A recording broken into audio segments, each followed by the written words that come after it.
Boy Templar there. If you missed our previous episode, 2 episodes ago, we were talking about the Detroit Lions, and their draft and how they're going to fare this year. And we're going to end up doing a roundtable episode about the Detroit Lions towards, when the season actually starts. But would you like to explain the significance of the jersey that you're wearing right now? Like who's on your chest and who's on your back right now? Yeah, so this is a very nice Chinese imitation NFL Calvin Johnson jersey, I believe. It's vintage. It's past its prime. Vintage. That's the word.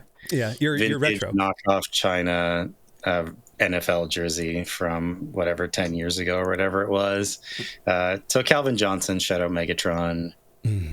I have a few jerseys. I have a Sioux jersey as well, which I'll have to break that one out. The old school black jerseys that they had, which were great. It's also a knockoff. So I thought I'd bust it out. My favorite part is when you open up the knockoff jerseys and you can just smell China in there. It's just like all of the chemicals and all of the plastic. They're expensive. The real ones are expensive, man. Yeah. I was looking because I want to get a Brian Branch. We'll start a little Lions talk here. I want to get a Brian Branch black jersey, their new black alternate ones. And Branch is my guy for their new batch. I mean, I like a lot of the current players they have, but Branch is probably my guy. It's like $140 or $160 American, so it's like $3,000 Canadian, something like that. And the exchange rate is terrible right now, so it's gonna be probably over $200, and it's just like it's a lot of money for a jersey, man. Well, maybe Papa Trump will help you out with some of those exchange rate tariff duty, import duty, something or others. I don't know. In the meantime, we're not going to talk about that. There are many other podcasts and shows you can go listen to. There are not a whole lot of podcasts that are going to go back a week in one of the best TV shows on the internet right now, and that's Andor. We're going to be recapping episodes 4 through 6. What I have entitled the French arc. This is the France portion of the show. I've also been playing a lot of Claire Obscure Expedition 33. Have you heard anything about this game yet? Yes, it has bubbled up to my awareness. I've seen some things. I haven't watched much gameplay or anything of it because I've heard that it's pretty spoilery, that there's it's hard to watch things without it kind of spoiling major stuff for you. So, and will I play it? I'm not sure, but I want to keep that door open at this point to play it. So we'll see. Fair. Claire Obscure is very French, not in a bad way, just very French. It's made by ex-Ubisoft Montreal people over, and they think they're in France, so it's very, very good. It is very, very French, to the point that you're fighting mimes at some point, which is very funny. But this is the France arc, and we've hit it. Ghorman has now turned into France, and I'm not going to say I'm mad about that. Let me pull up my little notes here real quick. So episodes 4 through 6 in recap form. My goodness, a lot happened here. I don't actually know where to start. I think we probably could start. Oh man, I don't know. I like there's a lot of things going on here, and I think, goodness, where do you want to start, man? Where do you want to start with this? Do you want to just recap everything that happened? Do you want to how do you want to go about this? You tell me. Yeah, well, we can talk about each episode a little bit and see about the main things that stood out to us. Then we can talk about it as an arc as a whole, because this arc doesn't really end. There's a fair bit of overlap between this one and the next one, because episode 7 and 8 really do pick up where this one is. Although there's a couple alternate. We could talk about it based on the plot lines as well that's going on. So we have the main plot lines. We have Cassian and Bix on Coruscant, and then obviously there's some overlap there because Cassian goes to Ghorman for a period of time, I believe in episode 5. Yes. Then we have the Syril Dedra stuff, which is also going on Ghorman, which is the best plot line.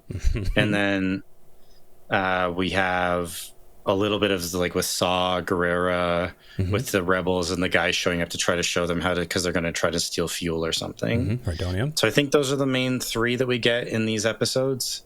We do get some more with Luthen in episode 6 where there's this issue where they have to go steal a listening device back, I believe, from a piece that they had given to someone else. So there's a couple of plot lines, so we could just go at like and look at it that sort of way. I think that's the best way to do it. I've pulled up a billion bajillion reviews and recaps and all this to try to figure out how they did it, because at least in episodes 1 through 3 it was pretty like this happened and then this happened and then this happened and then this happened, and everything was kind of like spaghetti, but at least you could kind of tell a general arc, and you could still tell that here.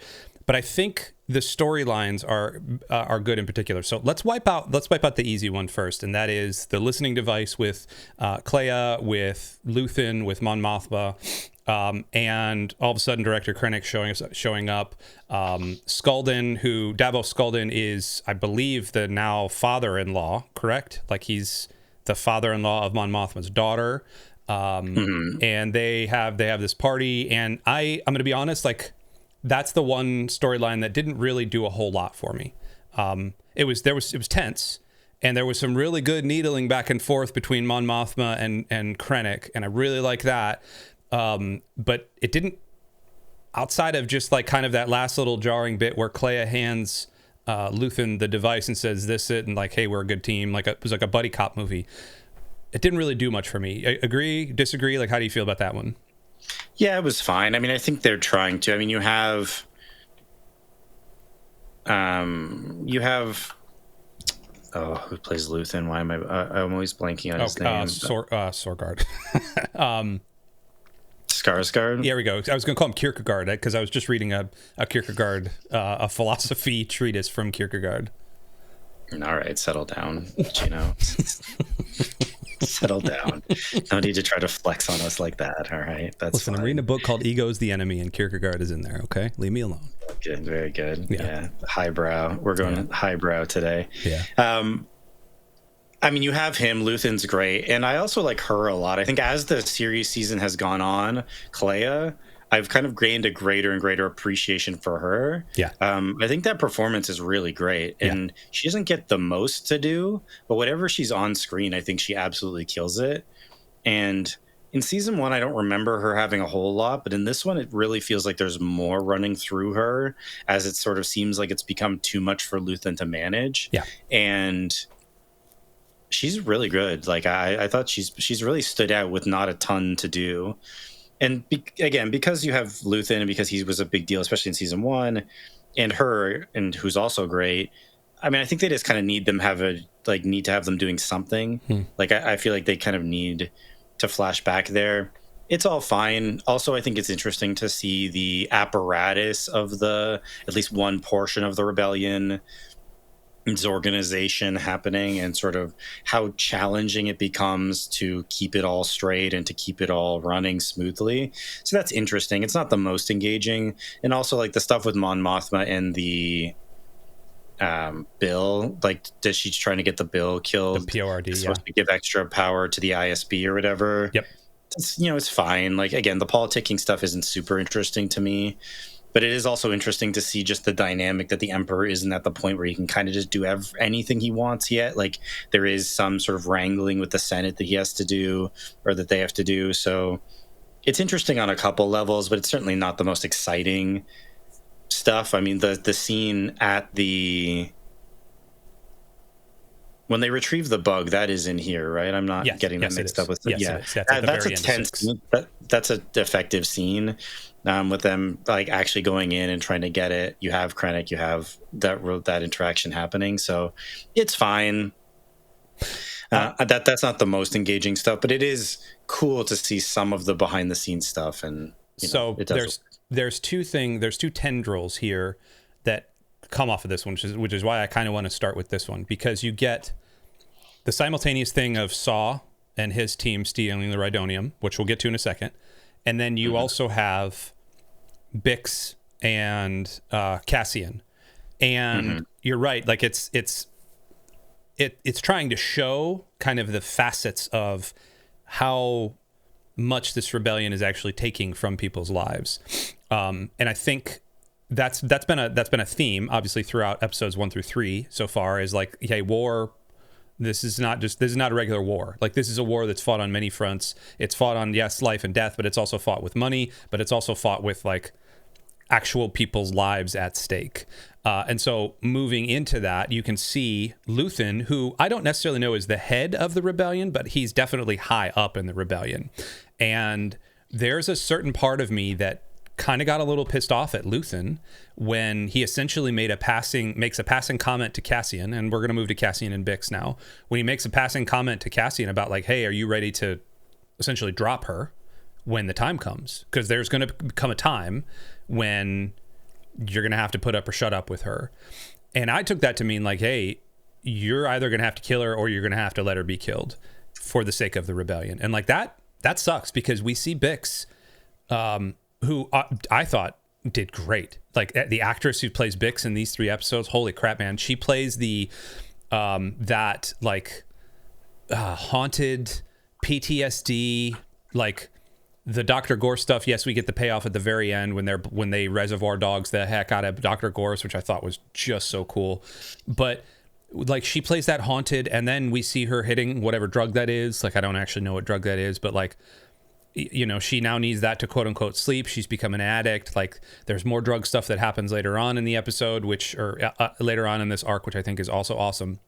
But like, I've gained a real appreciation for Bix that I didn't have before, because she was kind of an ancillary character in the first season. It's interesting that they keep calling it a safe house, because that is definitely not safe where they are. I think it's cool how they, in Star Wars, this is the first time really in Star Wars that you get to see like shops. Like, they walk into like a Circle K, or, you know, like a grocery store, and they're like walking on the street. Like, there's a real sense of place that's being put here on Coruscant. Coruscant is not just the big bad evil sort of like thousands foot high skyscrapers, but like, there's shops and people living there, and like Cassian and Bix, like, they're sharing a life together, and she wants so much to just have her husband. And yet, back to the rebellion thing, Luthen keeps like flashing the bat signal so that Cassian has to come rescue, and like that, there's just something interesting there, and there's like a really complex thing happening there. How do you feel about all the tension that's being created in that kind of story arc between Cassian and Bix? I don't really care about her character, so it's tough for me. I'm not particularly invested. All of the soliloquies I just gave there, you're like, nah. I know. Fine. You spoke very, very well about it, and I'm glad that it really grabbed you in that way. Yeah, I'm not that into her character. Maybe it's just because she was more secondary in season 1, and I see what they're doing with it, but I'm just not that invested in that relationship, to be honest. Like, the stuff with Cassian is interesting, and I don't have anything against Bix as a character. I mean, they've done some interesting stuff with her, but she just doesn't really grab me. So there's some nice scenes, and her issues with the drugs, and I think it also just hammers home that idea of, you know, everything is like a tightrope, you know, because Cassian gets all angry because Luthen goes behind his back and offers Bix a job when Cassian is away. Yeah. And it also, I think, exposes some hypocrisy kind of on his part of like, he's trying to shield her in a way, but it's like, you are involved in like a war, like you're soldiers, like you're in this rebellion, like it's never going to be clean. Like, everyone has to fight, everyone has to be useful. And so you're not going to be able to keep her from doing anything. But then he shows up at the shop, at Luthen's shop, and it's like, you know, this is really dangerous. You shouldn't be here. And also, she seems to be addicted to this drug, which is like, well, you're becoming a liability. Like, if you're not useful and you're getting addicted to this and like it's got a hold of you, you're increasingly becoming a liability in a way that eventually Luthen will make that decision. Like, doesn't matter who Cassian is. Like, if he feels like he has to, they would get rid of her. Yeah. And Cassian might have to as well, although it seems like he wouldn't be able to make that decision. So I think it's interesting and again, to drive home some of the elements of how serious everything is, how tight everything is, how careful they all need to be, and that there are real consequences if they're not. With that being said, I'm not particularly invested in her character, so I just don't know. Like, the relationship I care about in this season is Dedra and Syril, not these two. We'll get there. We'll get there. We'll get there. We'll get there. because we now have to go to the other side of the rebellion, which is Saw and his people on Dakar. Luthen has sent Saw to steal Rhydonium, which is this dangerous fuel. We see Willman there, and things become tense when there is a new guy who shows up, and Willman needs to teach him how to extract it, and you only get like one shot at extracting this, and Willman apparently is this genius, and yada yada yada. And then there's that really tense scene where Saw is like egging Will on, and he pulls a gun, and you think he's gonna like try to mess up Will, and instead he shoots the other dude in the head, which I thought was like, okay, we kind of saw that coming. They tried to amp the tension up there. We kind of saw that coming, and yet we get then to there's kind of an interesting thing that I think is happening with this entire season, in that we know that most of these people are going to die. So Bix isn't in Rogue One, so we're assuming there's going to be some sort of tragedy that happens there. We know Saw eventually ends up dying. We know that happens. Willman, I'm assuming, is going to die at some point as well, and we definitely know Cassian does not make it out of Rogue One. So there's almost like a Shakespearean tragic feel to a lot of this storyline, which is why it's interesting that I think they make Saw be addicted to the Rhydonium fumes, and he's like egging Will on to take off the mask and like huff all of this stuff, because it's almost like the F it, we're dead already. It's like a Saving Private Ryan, where it's like, hey, you're dead already. And that's a real sobering thing. And like, I didn't understand what was going on at that point, and I had to like stop. And I was talking with my son Carter, who's 15, and he and I were watching, and he immediately picked it out. He goes, oh, now they're both addicted. And I went, what are you talking about? And we backed it up and watched, and I was like, oh, it's a drug thing, huh? How do you feel about this particular plot line here? I have a broad question about Saw's character. Do you find him as interesting as Disney seems to think their audience finds him?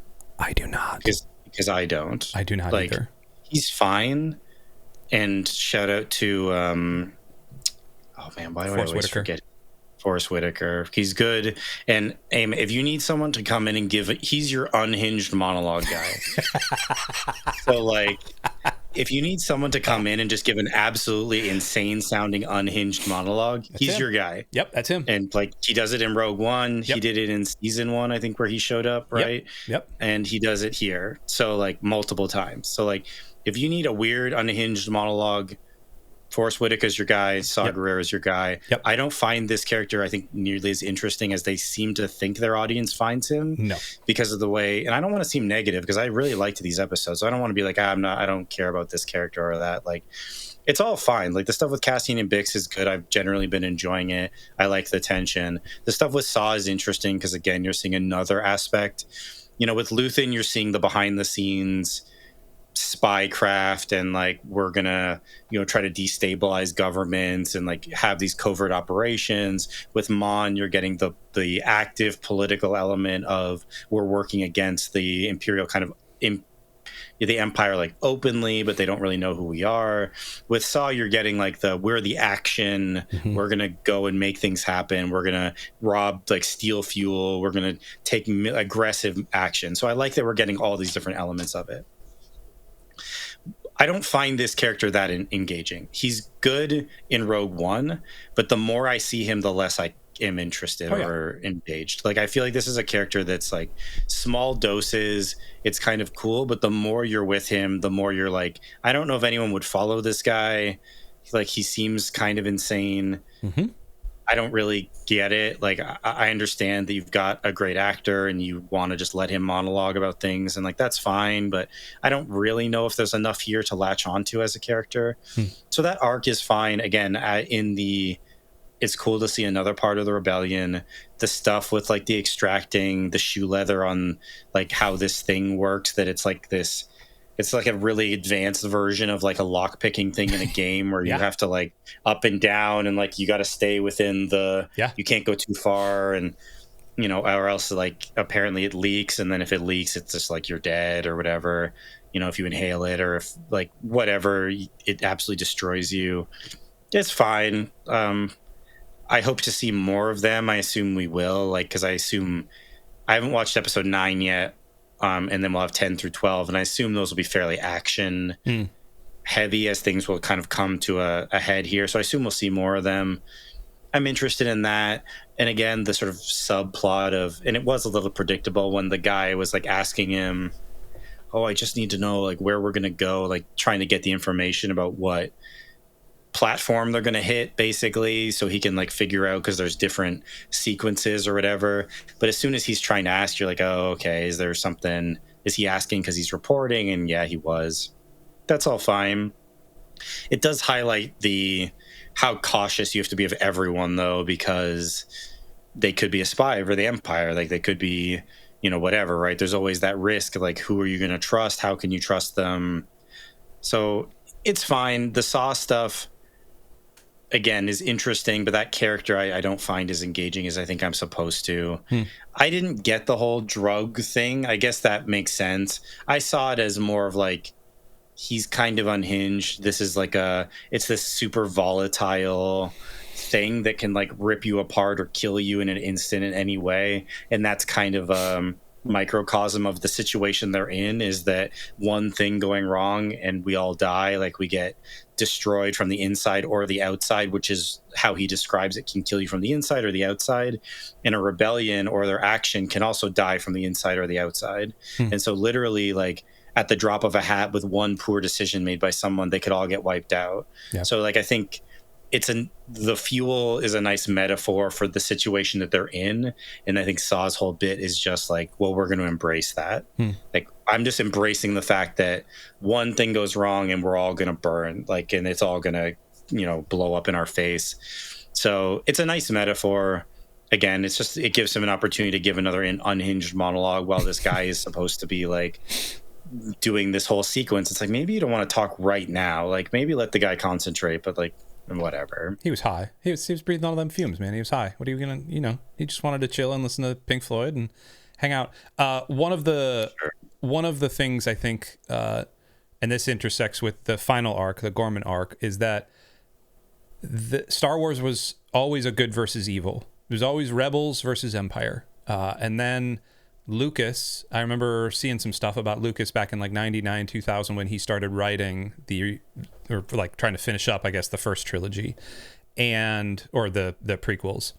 And he got a lot of pushback from people because he wanted to include politics in it and kind of show that there is a decently good side and a decently bad side, but also everyone has motivation, just like real life. Like, he didn't want to make it like a cut and dried opera. And which he got a lot of pushback at the time, because Star Wars up till that point was all like, no, man, like the rebels versus the Empire, this is what you do. And I'm not saying Lucas is right, because I think that dude kind of sucks in a lot of ways, but we're seeing now the fruit of that. And I think politically, and I think sociologically and socially, we are as a pop culture, you know, consumption device, we're used to seeing a little bit more nuance in our arguments, which I think is interesting, because there's nuance in this now. So you have Luthen, who's kind of a jerk. Like, Luthen, let's just face it, like he's kind of a jerk. He's controlling the rebellion, or parts of the rebellion. You got Mon Mothma, who is, I think, trying to do her best and trying to be upright, being used. You've got Clea, who is just Luthen's right-hand person. But then you have all the people that are the supporting cast of the rebellion are kind of scoundrels. Like, you know, Will, we don't know about Will. He seems fresh-faced until he gets addicted to whatever. Saw Guerrera and his entire crew, like, they just seem like pirates, essentially. Cassian can't figure out what the heck he's doing in a given day. And Bix is a drug addict. And so then we move to Ghorman. And we're not talking the Ghorman massacre in this one. The Ghorman massacre ends up, and this is no spoiler, but Tony Gilroy, who is the one of the showrunners for Andor, he has said, like, hey, we've got like 4 or 5 episodes devoted to the Ghorman massacre. That's later. But there's a lot of setup to that. And Ghorman is Space France. This is Space France. So you have Syril and Dedra, and Syril is now he's controlling the Bureau of Standards, whatever the heck that means, except that he knows about all these shipments. He's trying to like get in with the Resistance, and we don't know why he's trying to get in with the Resistance, but all of a sudden we figure out that he's now reporting to Dedra and Partagaz, and he's kind of like and he thinks he's being all super spy, when in reality Dedra's like super controlling this whole thing anyway, and like, you know, there's some stuff that happens later that we're not going to talk about in this arc that really like makes a difference in all of that. But then Cassian rocks up with his like swoopy hair and his, you know, his sunglasses. As a fashion designer, he's trying to be a spy and figure out what the heck is going on. He's super like in his element, which I really appreciate about him at this point.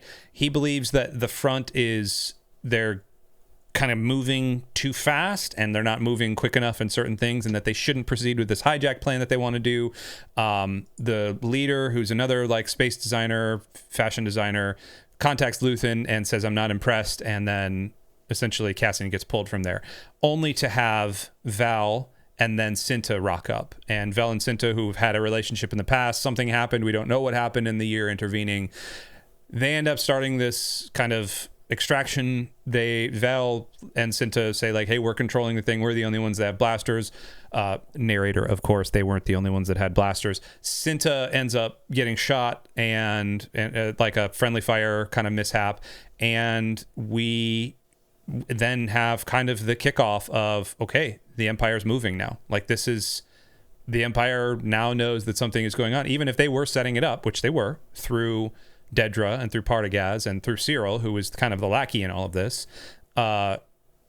They now have their basis to come and invade Ghorman and start to do whatever evil, horrible things they want to do to Ghorman. So this is the kind of the big overarching one. What did you think about all of this as a whole? Break it down however you want to break it down. Yeah, there's a lot of different points to talk about, I suppose. One of the things you touched on there in terms of when Cassian goes there and they're, you know, he basically tells them that they're not ready and they're too inexperienced and whatever. I think it again shows his unwillingness to sort of realize the situation that he's in and the fact that like they're always going to be not ready. Like, what are you expecting? Yeah. Like, it's like as these things happen and these planets get taken over, I mean, if you want to make an argument that they shouldn't fight back because it's going to provoke the Empire, which is the sort of subtext or subplot of like what's going on, okay. But the argument of they're not ready, it's like, well, of course they're not going to be ready. You can help them as best you can to be ready or not. But, you know, he wasn't ready. Like, he was green. He wasn't anything special really in season 1, right? He just ended up kind of getting dragged into it. He wasn't prepared for what he was going to get into. Neither was Bix. Neither was whoever. So like they want to fight back just like all these other people want to fight back. So I think it again just shows that he still hasn't really realized what the cost is, and the fact that it's like, you know, yeah, bad things are going to happen if you fight back, but they want to fight back. The situation is happening to them. You know, how long do you want to wait before you take some sort of action? And of course there's some kind of balance there. But I think again, it just kind of shows something about Cassian, that he's sort of unwilling to accept some of what needs to happen in these situations, like some of these hard choices that need to be made to say, yeah, these people aren't ready, but this is necessary. And some of them will probably die, but we have to pursue it anyway. And the fact that he's just kind of not there yet. That's a good point. I didn't even see it like that. That's a great point. Yeah, and then so when they bring the other two in to organize it, it's somewhat the same thing of like they're trying to run it like it's a military operation and not seemingly recognizing that that's just not what's going on here, right? Like they, you know, these people want to fight back. You're trying to tell them of a very specific, narrow way that they can fight back. It's probably not going to work, and it doesn't work. Even though, you know, they are trying to help them. So the Ghorman thing is interesting. I like the stuff with Syril becoming the kind of double agent, and he's doing it knowingly, but then he's also being used also because he's being lied to, because like he only knows part of it. He thinks he's trying to root out agitators. Like he thinks he's trying to root out like Cassian basically, And meanwhile, he's just helping set up the Ghormans themselves. So we have these different layers going on. But again, the relationship between Syril and Dedra, I think, is quite interesting. When we get into our next set of episodes, there's a lot to talk about there. With Partagaz, I think that's interesting. I like seeing the kind of groundswell, the kind of town hall they go to with all the people complaining and sort of saying what's going on, and you get some of the figures, the sort of leadership, and them struggling themselves with what the best way to pursue things is, how to fight back, peaceful resistance versus active sort of violent resistance. And it's one of those situations where obviously they were trying to foment this rebellion against them on Ghorman so they could crack down harder. But also it kind of feels that even if it had been sort of quiet, it seems like they end up just using false flag kind of operations anyway. So it seems like regardless of what the Ghormans did, it wouldn't have, there wasn't really no hope, I think, for them in terms of how it was going to land. I get that sense anyway. So it's kind of a hopeless situation, people scrambling to know what they should do and what the best way to go about it is, which, is what, again, it's showing a side of the rebellion that we've never seen in Star Wars before. The infighting and what direction should we go, and feeling kind of hopeless in the face of this empire right at your doorstep that there's nothing you can really do about. It's pretty interesting. It's nice to see the different elements there. I think Syril's sort of how he's being used is also kind of fascinating, and his character is a very interesting one in terms of his development and where he ends up. And sort of seeing him working with them and sort of wanting to get the praise, but also I think kind of being somewhat sympathetic even in these episodes to what's going on with them, that he's almost, I think, helping them because he kind of, I think, genuinely does want to help them and is sort of actually scared for them that, it's outside influence that's going to cause them to rebel, and that he doesn't want to see them kind of get crushed, but also he doesn't know what the underlying plan is. So it's there's a lot of complexity going on there. So yeah, there's a lot to talk about in with the stuff with Ghorman, and I think it is pretty interesting. How do we fight back? What's the best way to go about that? And in terms of your overall point about the sort of grayness of it, we still have roughly the good side versus the evil side, but clearly we've seen Luthen being willing. At the end of episode 3, we never see that guy again who is complaining to Mon about the money he gave, right? He disappears. I mean, we even get Cassian at the beginning of episode 4. Bix is angry with Cassian because Cassian had to shoot a dude who saw Bix's face, the same thing. Yeah, and he says that's because he was a threat, but it's no, you did it because he saw me, not because he was an active threat against us, right? So we get that, and then also, I mean, if it's a sort of mirror for, I don't want to get too into the historical kind of connections, but World War II or something like that. I mean, there was obviously there's a broadly good and evil side in that, sure, but the good side wasn't blameless in terms of things they did that were, pretty, not even more than gray in terms of morally, right? So wars are complicated, and you have to do things that you probably don't want to do and make compromises. It makes it feel like more of a real conflict, a real world conflict in the world of Star Wars, which is the appeal of Andor.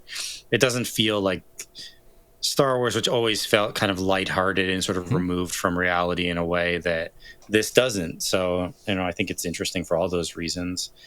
Again, it's tough to talk about the Ghorman stuff. There's a lot of different ways, and the 4 through 6 in some ways is kind of build up for what we're going to get in 7, 8, and 9. But there's a lot of interesting things happening, and in terms of this, it's sort of the Gorn. It's with Bix, anyways. She gets her revenge on Gorst, on Coruscant, which is nice to see. That she's been kind of being tortured by memories of her interrogation from season 1, and so we get she's able to kind of go back and get something about that. So it's a little all over the place because it's hard to and that's fine, and that's fine because next, again, we've already watched ahead. Spoilers we're not going to spoil anything, but the next set of episodes really brings all of this to a head.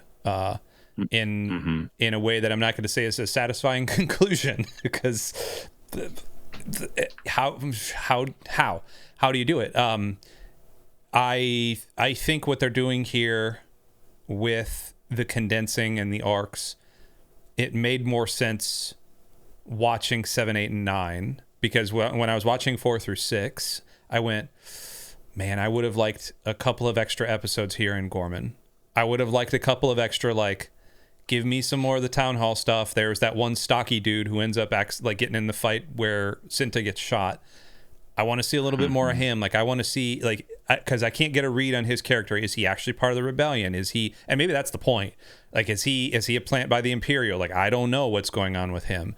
Because it seemed kind of odd that he was, like, not walking away when he realized that the dude who's selling spiders is, like, trying to control traffic.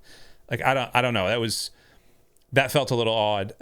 Also, like, I want to see more of Dedra and Syril's, like, sexy times. I don't want to see it, but, like, I just thought it was very funny that he's like, how long do I have? An hour. And she's like, turn the lights off. He's like, what do you mean? Turn the lights off. And it's like, oh, okay. Well, that's their weird. relationship is interesting. Is just trying to figure out, like, how much, does she really love him? Like, how much, what is there in this relationship? What is the nature of it really? Like, there's a lot of elements to that relationship that I find pretty fascinating. And we do get some more exploration of it in 7 of 8. We'll get there. But yeah, I found it really kind of fascinating. Yeah. And like I said, I found that's a more interesting relationship to me than Bix and Cassian. Yeah, I mean, Bix and Cassian is kind of one note. You're right, but the Dedra and Syril thing. The last little bit for me on Syril.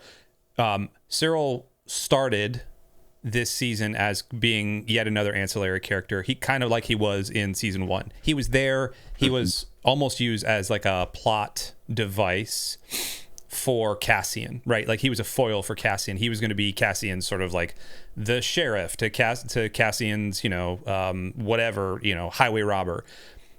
But he's turned into something a little bit different than that. And he goes through an interesting character evolution that I think we'll get to talk about next time a little bit more, that is very well done. And I think it could be the actor being very good at playing that OCD sort of confused character, because I do think there's a genuine confusion right now, and even later on there's a genuine confusion of like, wait, I thought I was doing one thing, and yet why all of a sudden am I with a Grand Admiral or whatever Partagaz is, which, by the way, when Partagaz says good job and you see that like sort of like half smile that Dedra gets, that's hysterical. I laughed so hard, because like this woman was raised in all sorts of like kindercare homes like they did in Nazi Germany. She doesn't know any emotion except kill and sorrow, and yet she gets this like little like half like puppy grin. I thought it was very good.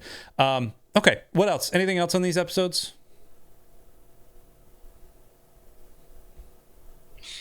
I don't know. I think I kind of we covered it all. I mean, certainly there's some individual events I don't know if we've touched on, but again, it's in broad strokes, I think we've covered the main elements of it. Are there any other plot points you found you think are important for us to address here? There's one thing that I did not like, and that was essentially the French resistance.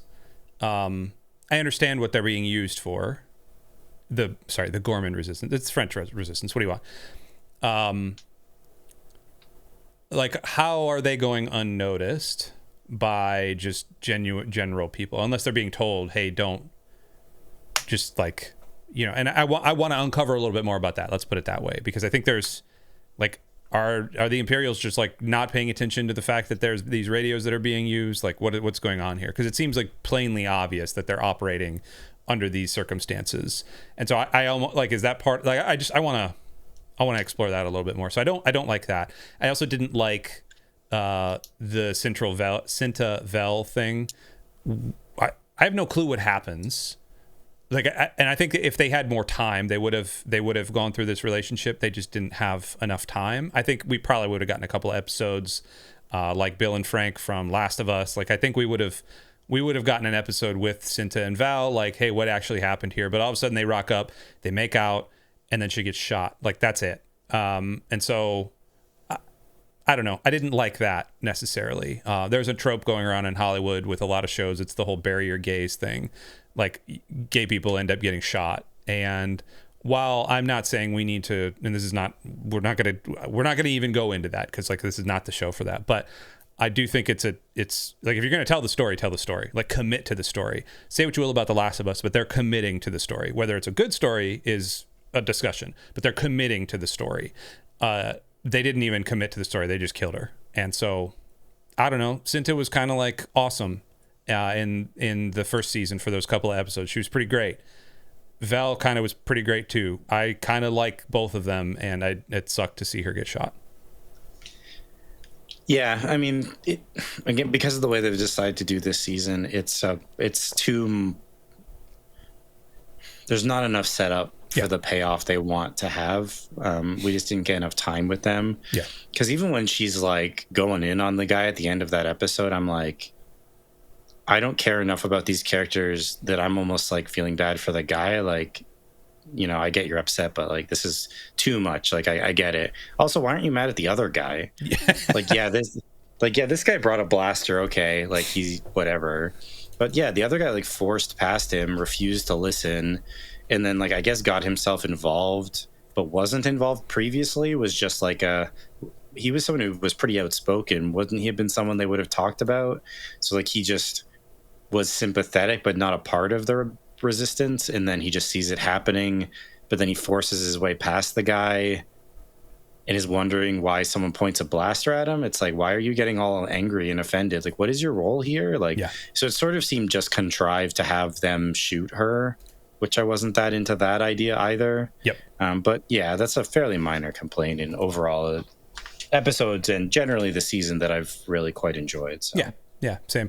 Well, stay tuned. We are going to be recording at some point we're going to be breaking down The Last of Us season 2, episode 5. Spoiler, it sucked. And those are my thoughts. Spoiler, it sucked. And then we will be breaking down the episode after that, Andor, episodes 8 through 10. I'm getting a lot of my numbers confused here. No, 7 through 9. 7 through 9, yeah. Yeah, okay, 7 through 9. There's a lot of freaking numbers here. But until then, we love you. Thanks, do the things in the thing below. This is YouTube. Figure it out. We love you. We'll see you next time. Goodbye.